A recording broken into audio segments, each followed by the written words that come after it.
आबादी मुस्लिम और यहूदी मज़हब से ताल्लुक़ रखती है, मगर तेल और दूसरी मादनियात के लिए अमेरिका ने ये मदाखलत एक ईसाई मुल्क में की जो कि मुसलमान मुल्क नहीं है।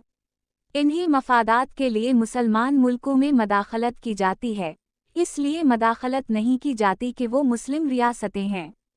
इस मदाखलत से एक बार फिर साबित हुआ है कि अमेरिका किसी न किसी बात को जुवाज़ या बहाना बनाकर दूसरे मुल्कों पर चढ़ दौड़ता है।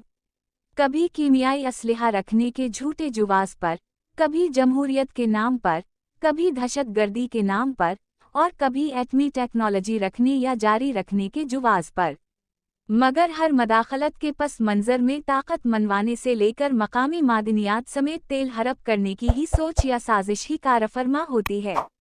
इस मदाखलत ने महज सबक की है उस बात पर कि अमेरिका रूस के बरखिलाफ यूक्रेन को इसलिए असलहा और ताकत देता रहा है और दे रहा है कि कल को वो रूस के मज़ीद टुकड़े कर सके।